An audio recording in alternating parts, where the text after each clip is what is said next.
I started, I thought one man was in trouble and 3 were trying to help him. But after I found 2 pounds of tobacco, 2 pieces of brass, and a boat without a pilot heading straight out to sea, I knew they had all been in trouble, and all had taken the hard way out. From the pen of Raymond Chandler, outstanding author of crime fiction, comes his most famous character as CBS presents The Adventures of Phillip Marlow.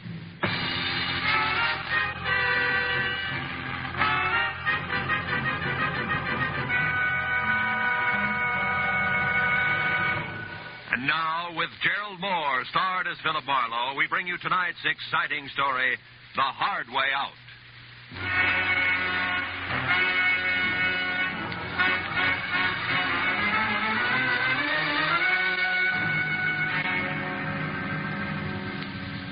Killed a shank of the afternoon in a Hollywood department store, trying for the 5th consecutive year to select something unique in a personalized Christmas card. A bright-eyed salesgirl finally suggested in desperation a smoking 38, spelling out Noel in delicate wisps of white curling smoke. Well, I gave up, settled for a reissue of last year's unoriginal message. An hour later, I was driving out towards Sepulveda and my new client, August Quigg. And I was glad to be away from the pre-holiday crowds and back to work. When I pulled up in front of the factory building, an immodest sign told me the man I was to meet inside was president and co-founder of Quigg & Slater, manufacturers of nothing but the best in construction materials. Come in. Be with you in a minute. I'm on the phone. Listen, August Quigg does not change his policy overnight, Slater. Not after 25 years. You should know that, you of all people.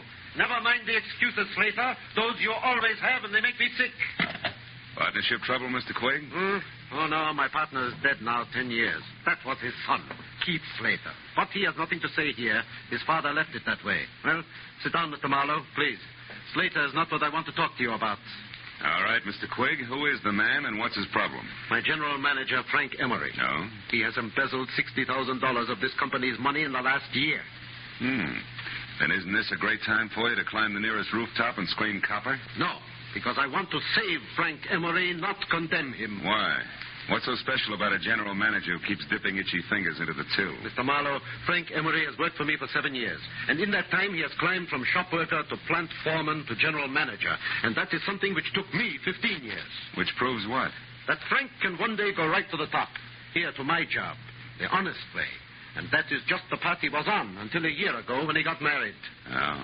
Then he started to fill his pockets with company lettuce before he'd even gotten rid of the rice. Is that it? Yes. But don't leap to any conclusions, Mr. Marlowe. Because his wife, Sheila, is a very sweet woman. Everybody knows that. And if anything, she should be a good influence.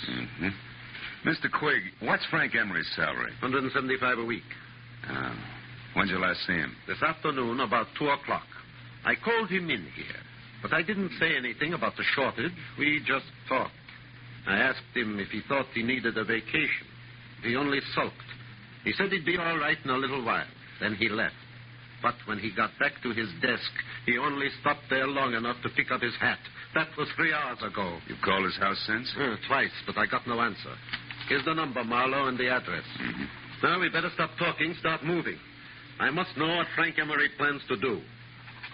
Yeah, this is my private number. Oh. The plant will close in half an hour, but I'll be here working late. Okay. But before I get going, Mr. Quigg, one more question. Just so all this will make some sense to me. Were you ever in a jam like this yourself? A long time ago, maybe? And you know what it's like to be in Emery's shoes? You're a pretty alert fellow, Mr. Marlowe. I do seem to remember a rich man who once kept me out of a lot of trouble. But the details aren't very clear anymore, so good night and good luck.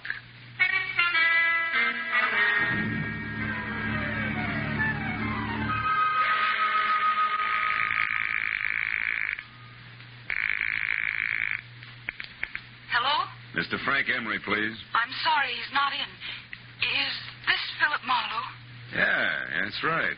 That should make you Sheila Emery, huh? Yes, I just finished speaking to August Quigg at the plant, Mr. Marlowe. He told me about you.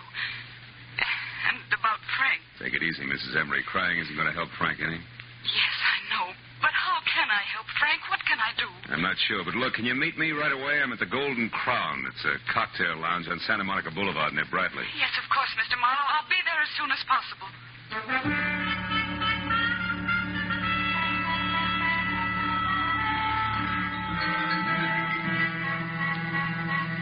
Exactly 34 minutes later, a two-tone, sleek convertible about the size of a Pullman car glided to a stop in front of the Golden Crown. The loveliness behind the wheel was wearing a $100 hand-knit dress that just wouldn't let go. I knew it couldn't be Sheila Emery, but it was. She was a tall, luscious blonde with blue-gray eyes that were set wide apart and a face that any angel would have gladly traded his wings for. Now, 5 minutes later, we were seated inside at a quiet corner booth. But only 2 weeks ago, everything was perfect, Mr. Marlowe. Frank didn't seem to have a care in the world. Mm-hmm. Then all of a sudden, he changed. He became quiet, almost morose. You never suspected that he was stealing from Quig? Of course not. And I still think there's some explanation, something we don't know about. Maybe. But from where I sit, it looks like you two have been keeping up with the Vanderbilts instead of the Joneses. It always danced the bank account. Just what do you mean by that, Mr. Marlowe? Exhibit A, that knit 1 pearl 2 number you're wearing. What? Exhibit B, that splash of automobile you drove up in. But Frank said we could afford those things. I know because I was worried when we bought the boat. Yeah, what boat? The Carefree. It's a 30-foot sailboat. We dock it near our cottage just beyond Santa Monica. Hey, wait a minute. A sailboat, a cottage at the beach, that car? Just how far do you think $175 will stretch these days? What do you mean? Frank makes twice that, plus bonuses. Not unless he has a very fancy paper route on the side. Because 175, period, is the figure that Quig quoted to me an hour ago. Oh, no. No, I can't believe that. Frank wouldn't lie to me that way. Yeah, some guys do funny things when they're too much in love. Oh, now, look, tears take time, honey. How about holding him back long enough to give me some dope that'll put me on Frank's trail, huh? I mean, names and numbers, his clubs, his friends, anything that'll give me a line. Yes, of course. But all that information is in his address book at home. All right. Home's our next stop. Just between us, Sheila. What are the chances that Frank has an extracurricular interest on a back street somewhere? Another woman? Oh, no, I'm sure that's not the way things are. Frank loves me very much. Yeah, I guess so. Believe me, if he doesn't, we're not looking for an embezzler. We're after a maniac. Come on, let's get out of here.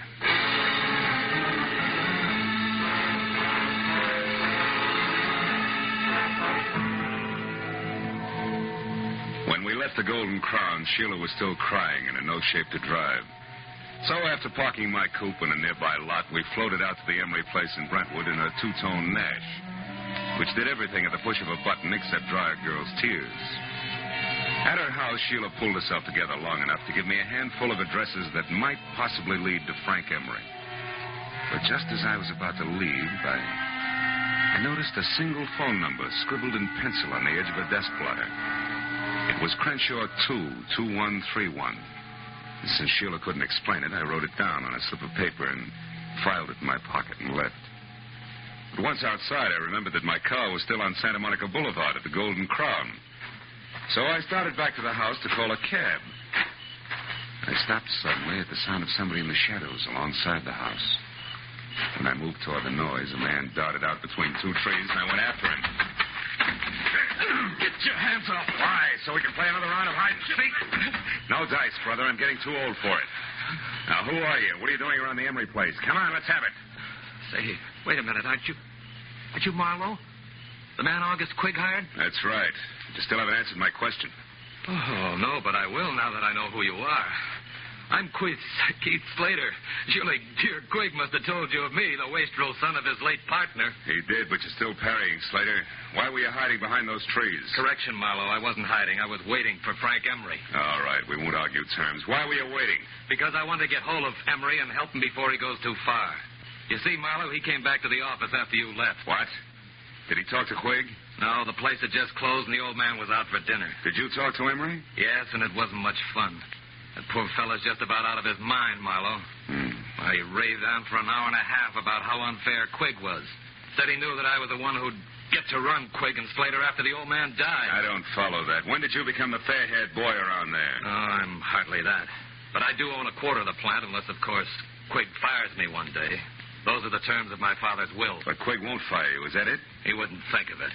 After all, that would keep my dear father from resting easy in his grave. Okay, let's skip it. Exactly what did Frank Emery tell you, Slater?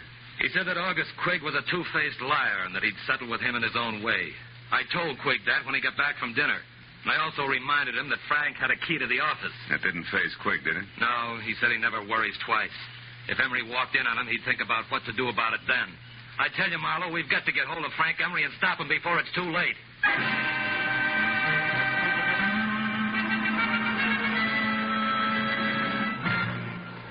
In just a moment, back to the Adventures of Phillip Marlow. But first, just 1 hour from now, over most of these same CBS network stations, Eve Arden will be midway through her regular Sunday night role of Our Miss Brooks, America's most charming and most highly unusual school teacher.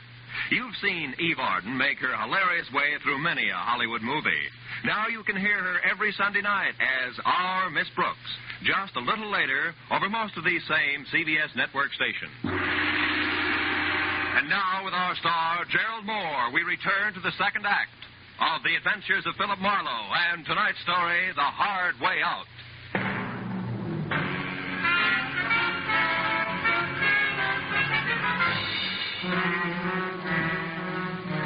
It was nearly an hour later before I was back in my office on Cahuenga with my finger in the dial of the telephone, checking the names and places that Sheila Emery had given me.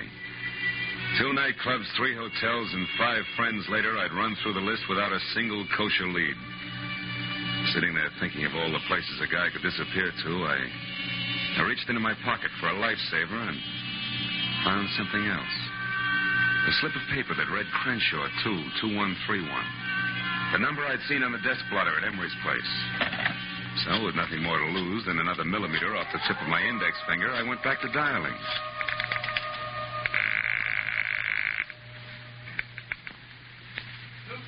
Pipe and tobacco shop, Sam Newton talking. Newton's what? Pipe and tobacco shop, what can I do for you? Not a thing, old-timer. My mistake. Pipe and tobacco shop. Marlowe speaking. This is Sheila Emery, Marlowe. I think I know where Frank is. You do? Yes, at our cottage at the beach. It's closed up, but I was just going through some things in my desk when I discovered that the keys to the place were gone. And I clearly remember seeing them only yesterday. What's the exact location of that cottage? It's 2 miles north of Santa Monica and down on the beach, directly behind a large white frame house on the Pacific Coast Highway. Number 1221. You can't miss it. 1221. Okay, I'm leaving right now, and I'll call you as soon as I can, so try not to worry.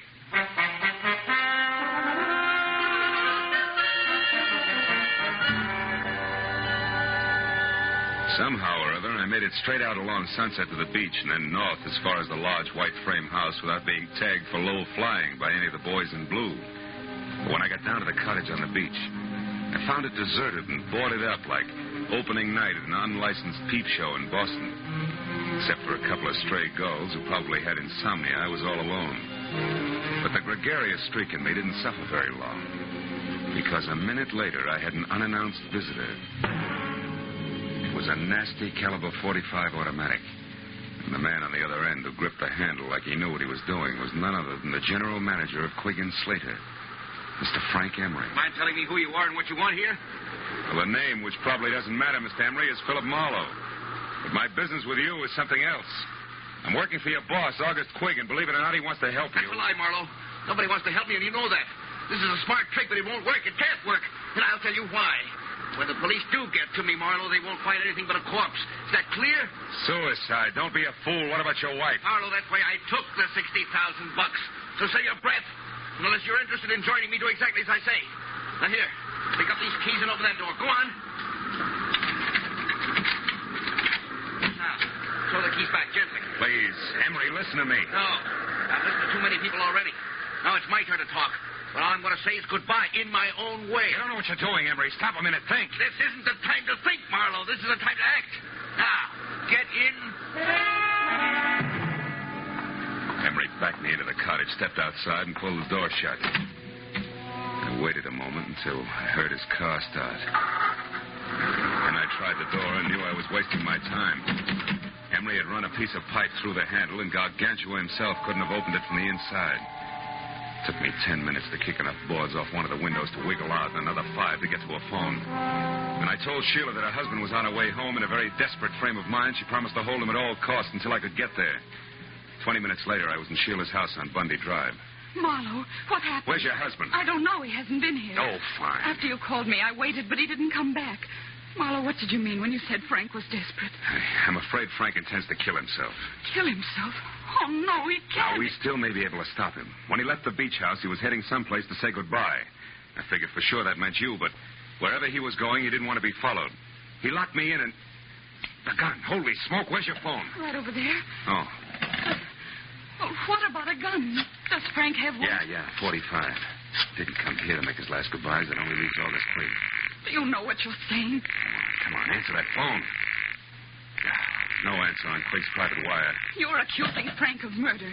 He hates Mr. Quigg, yes, but I know he couldn't kill him. He couldn't. Now, you listen to me. Your husband's cornered, and he's decided to blast his way out of a hopeless situation. I'm going to Quigg's office. If Frank comes back, try to keep him here. But don't try too hard, because it might be dangerous now, even for you.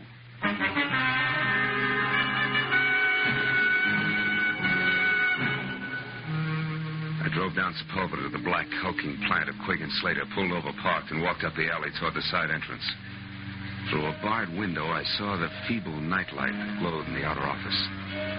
Otherwise, the place was dark. When I got to the door, I stopped.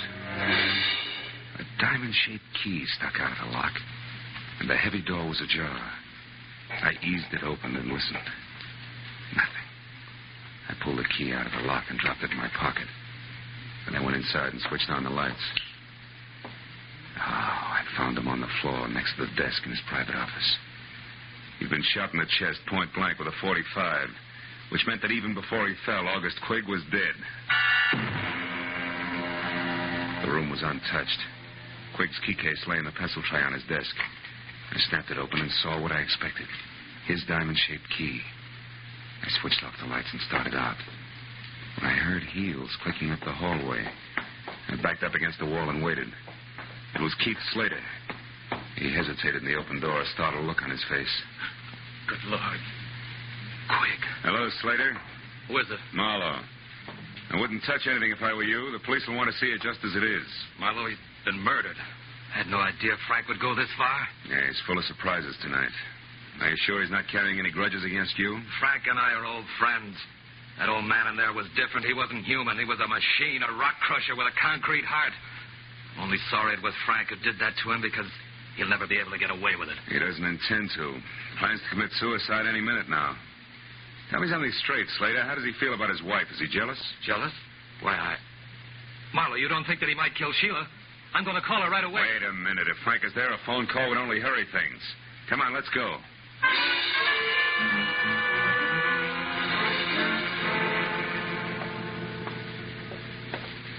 I don't like the looks of this, Marlow. Neither do I. Sheila? Frank? Anybody home? They're not here. Neither one of them. Well, if they are, they're not talking. Oh, you've got a macabre sense of humor. Nobody's laughing, brother. Look, you check upstairs. I'll see what I can find down here. And for once, I hope it's nothing. I gave the ground floor a fast run-through. It was neat and tidy, from copper-potted ivy on the dining room wall to the sunbeam toastmaster on the breakfast tray. The only thing out of place was a bottle of scotch near the kitchen sink and lipstick on the glass beside it said Sheila.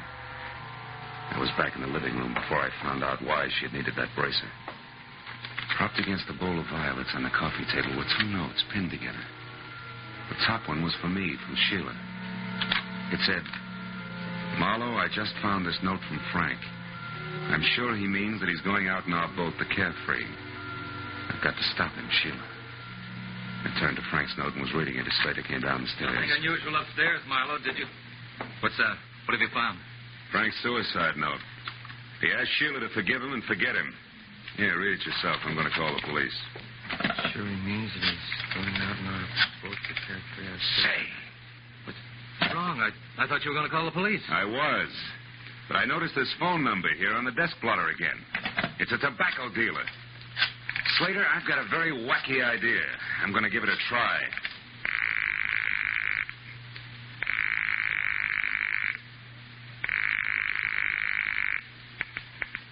Hello?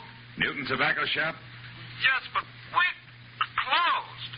It's after midnight, you know. Yeah, I know. This is the police, Mr. Newton. We want some information. Police? What did you want? Hey, Take it easy. Do you have a customer named Emery, Frank Emery? Yes. He was in late this afternoon. What'd he buy? Tobacco. A special blend I make up for him. I see. How much of it did he get? Oh, my. Let me think now. 2 pounds. Yes, that's right. 2 pounds. I'm sure of it. Man could lay quite a smoke screen with 2 pounds of tobacco, couldn't he? Thanks, Mr. Newton. You've been a big help. What's the matter, Slater? You look troubled. Are you thinking the same thing I am? I don't know what you're thinking, Marlowe. This.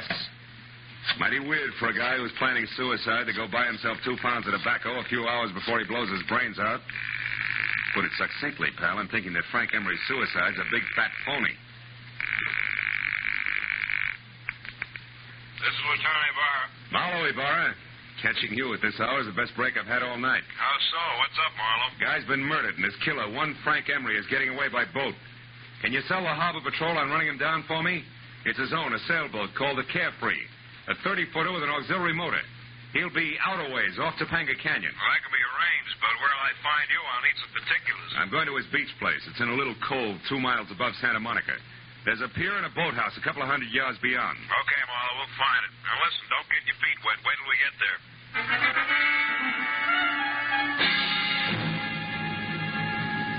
The Emery beach house was deserted and dark. So Slater and I went on to the boathouse, which was dark, too. That's where we found Sheila lying on the planks, sobbing out the end of a long, hard cry.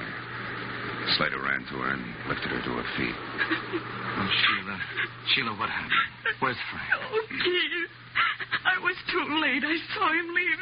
He waved to me and called goodbye. I begged him to come back, but no, he never will. Don't be too sure of that, honey. Oh, what do you mean, Marlowe? Oh, wait a minute. That boat coming in is probably Ibarra. Marlowe? Yeah, here, Ibarra. I got another boat out looking for the Capri, Marlowe, so I came directly here. Who's this? Mrs. Emery, Mr. Slater, Lieutenant Ibarra. How do you do? Lieutenant? Well, Marlowe, what's it all about? Well, the embezzler killed his boss, set up a strong case of suicide, and at the moment is pulling a very fast switch. You mean he's not really checking out? How'd you figure? He bought 2 pounds of his favorite pipe tobacco today. What's that? Wait, Sheila. Well, that's interesting, Phil, but suicide's a peculiar people. Okay, but I'll bet you my Sea Scout insignia against a dead jellyfish that he's got a small boat aboard, and that he's going to get off the Carefree and row to shore. How about it, Mrs. Emery? Is there a small boat? There's a rubber life raft in one of the lockers. That'll do it. It's all he needs. Lieutenant Ibarra, Yes, Mooney, what is it? we just got a call on the radio from the other boat. They've spotted the Carefree running without lights southwest about 2.5 miles offshore. He's holding a steady course, but there's nobody at the wheel. In fact, she seems to be abandoned. Well, tell him to stand by, but leave her alone. We'll be right out. Well, Marlowe, we'll know in a minute. Let's go, folks. Get aboard.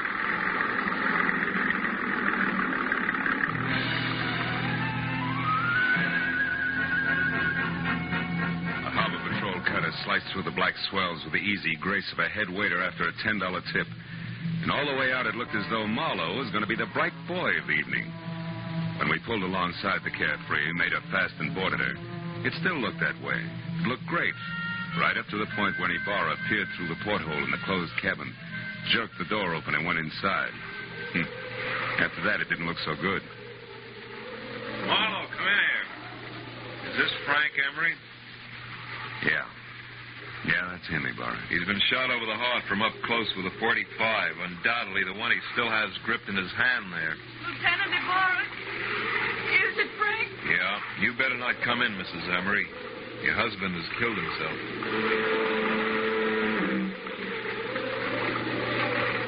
I walked back to the stern and sat down. Ibarra was going through his grim routine inside, and I felt lousy. I stared down vacantly at my feet and only gradually became aware of the little brass cylinder that danced across the deck with every roll of the boat. I picked it up. It was an ejected cartridge from a .45. I'd found an empty .45 cartridge. All at once, things began to take shape for me. Ibarra, hold everything. I was right.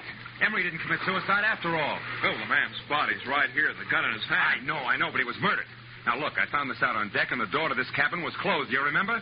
When a man is shot with a .45, he drops. He doesn't walk in, close the door, and then fall. Well, that's... Did Emery have any keys on him? Yes, these are his. They're in the ignition by the wheel. Sure. Look, this diamond-shaped one. It matches one I've got in my pocket. Come on out on deck, Ibarra, and watch closely. Hey, Slater, Slater, can I see your key to the side door of the factory? Why, certainly, Marlowe. It's right here in my pocket. It's not in your pocket because it's here in my hand, Slater.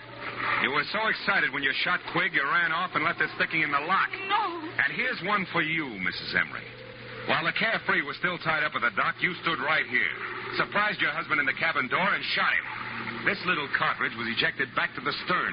But you forgot about that, because after you shoved him inside and put the gun in his hand, you closed the door. Then you started the motor, locked the wheel, and cut the boat loose. I don't know what you're talking Look out, Ibarra! Ibarra's after your gun! That was nice, Ibarra. Marlowe, I wouldn't have believed this. Don't lose your place, because you'll have to go over it all again. Don't worry, I won't. You see, it's sort of like an equation. 2 pounds of tobacco and 2 pieces of brass added up to 2 bodies and 2 murderers.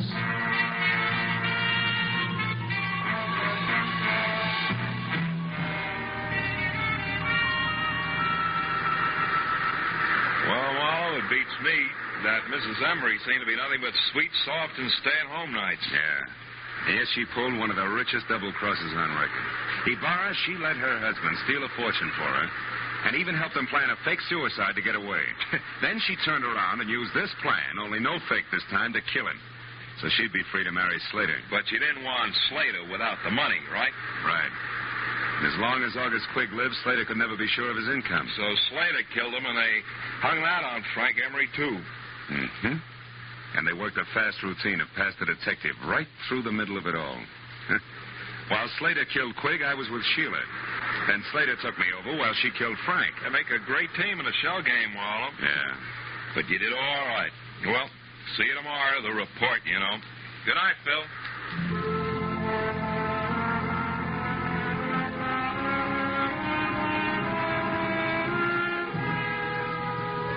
I sat alone on a pier for a long time.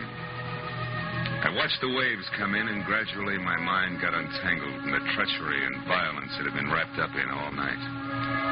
And the lady turned out to be the tiger.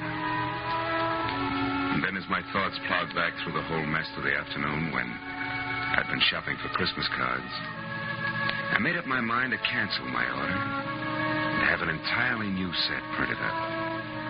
They say it pays to advertise, and if that's true, right across the top of my new cards in big block letters, I'm going to have the words, goodwill toward men. Who knows? Maybe it'll help. Anyway, I hope so.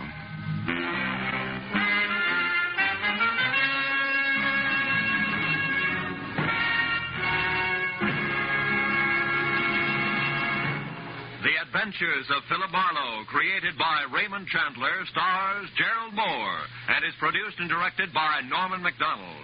Script by Mel Donnelly, Robert Mitchell, and Gene Levitt. Featured in tonight's cast were Barbara Fuller, Louis Van Rooten, Bill Lally, and Edgar Barrier. Lieutenant Ibarra was played by Jeff Corey. The special music was conceived and conducted by Richard Arant.